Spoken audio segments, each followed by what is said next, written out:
If you didn't have an anxious attachment style to begin with, you will have an anxious attachment style once the narcissist is finished with you.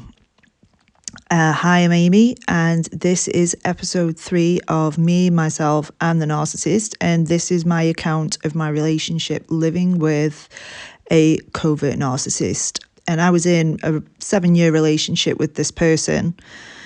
And before I met this person, I was in a marriage that lasted with this person for about 15 years. I'd had a child with this person, and I certainly wouldn't have called myself codependent or labeling myself as having an anxious attachment style. And being in this relationship, when I came out of the other side of this relationship, I had a very anxious attachment style. I was codependent and I was trauma bonded with this person. And I can even pinpoint the moment that this happened, because when the relationship started, I was pretty secure. I'm not saying that I was, that my self-esteem was tip-top condition, because it absolutely wasn't. But I certainly wasn't codependent on that person. I was pretty secure in my own company. I wasn't really emotionally reliant on other people. And it's certainly not how I conducted myself in my marriage either, which proved to me that it was this relationship that actually caused these dysfunctional patterns within me. And because I'd stayed with this person for 7 years on and off, as most narcissistic relationships are, I came out with codependency and anxious attachment. And this was a result of consistently having the security of the relationship hung over my head. And, this person would persistently threaten to end the relationship, or even go as far as ending the relationship, ghosting me, blocking me, and making me feel like I had the problem, which, I went on a quest to try and find out what my problem was. Why couldn't I keep a relationship? Why was I so, quote unquote needy? Why was I emotionally reliant on this person? And if this is you, you might well resonate with this. You might have been absolutely okay before you met this person, or it could be a pattern in your relationships. But looking back and also having conversations with my ex-husband now, because actually we get along great. We're great friends now, and we can have honest communication. And I've asked my ex-husband, what he thought my attachment style was in the relationship. And he certainly didn't feel like I was needy or, emotionally reliant on him. So when it is that you're in a relationship with a narcissist, particularly a covert narcissist, because you are subject daily to manipulation tactics, to gaslighting, to deflecting behavior, to other little tiny things that you might not even be aware of. And because you're so used to going around treading on eggshells all the time, worried about saying the wrong thing, it makes sense that you came out of this relationship with an anxious attachment style and codependency, because the aim of the game of narcissism is to get you so that you are dependent on them in some way. Now, this could be emotionally, this could be financially. I've heard stories from women who I've spoken to, women who I've interviewed, where the narcissist has sort of carved the relationship and molded the relationship in such a way that they were financially reliant on them. Because let's not forget that the narcissist's biggest fear is the fear of abandonment. So what they have to do is manipulate you so that you are so confused that you're not going to leave them. Because if you're confused, you are less likely to leave. So when you realize that this is the end game, well, the end game is the discard, but I'll get into that later. When you realize that this is the object of the game, it's actually quite insidious. And I felt, it was quite creepy when I discovered that this was actually this person's intention all along, to have me emotionally reliant on them so that I wouldn't be the one to discard, so that I wouldn't be the one to abandon. And I can remember a situation where we had gone to another city on a night out. We'd got the train to go. And by this point, I would not drink around this person. And the reason why was because I was so afraid that there would be some sort of outburst. This person had, in my opinion, a drink problem. They didn't know when to stop. They were a binge drinker. And it got to the point where I didn't dare drink around this person because I was so afraid of a drama happening or an argument being started, and I would need to be able to find my way back to safety. So I would need my wits about me to be able to do that.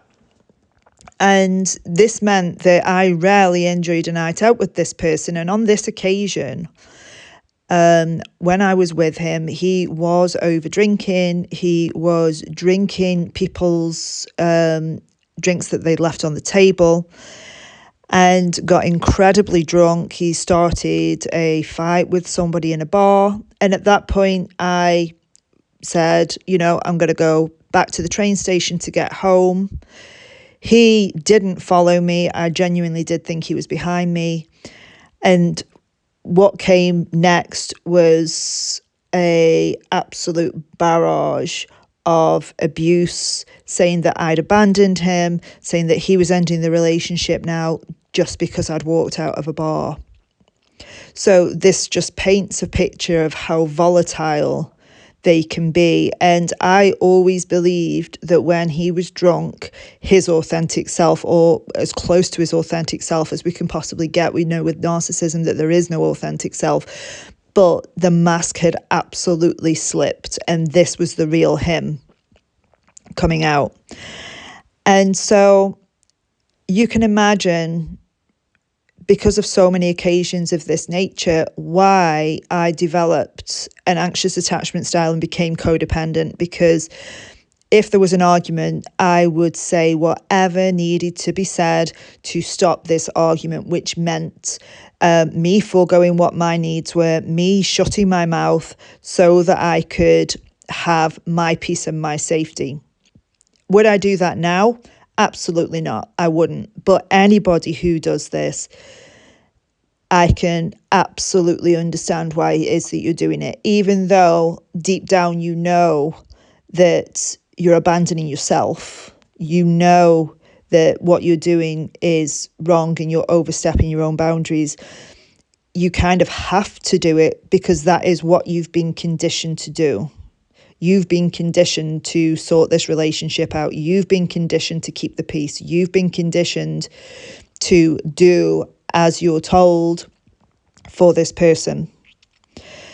So what did I do about my attachment style and codependency? Well, I really, really worked hard on my attachment style, and I did have this fear of abandonment, which of course, when I discussed it with this person, they would say that I'd got trust issues. It's my trust issues that are the problem. And the fact that he'd been holding the security of the relationship over my head consistently, that wasn't the problem. It was my trust issues. And now I'm saying this with a smile on my face because now I can actually laugh at this because I can see the untruth of it. But at the time, I really did think, oh my God, it is me. I'm the problem. I'm this anxious mess, and I'm pushing this my partner away. I'm going to ruin this relationship.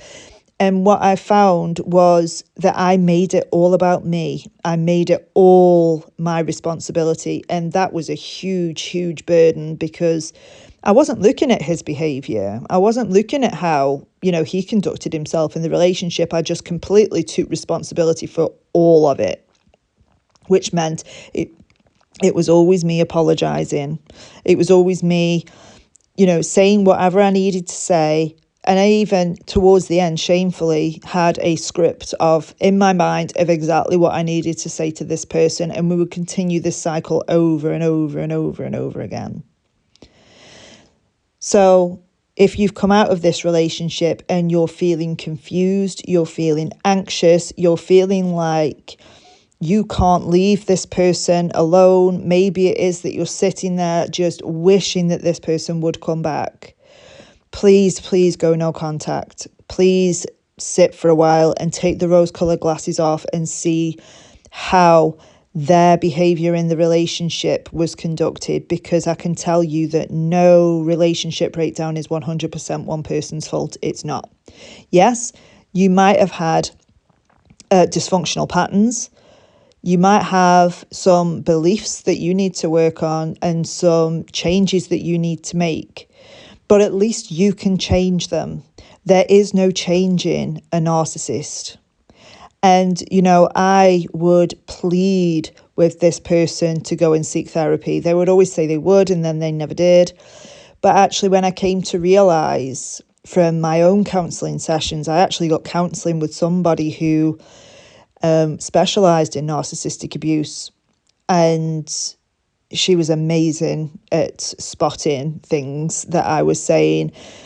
And what I came to realize is that there was no deep well of a person that, I was trying to drag out of them. There is no person there. There is no deep, traumatized person that is just waiting to come out. That's just not the case.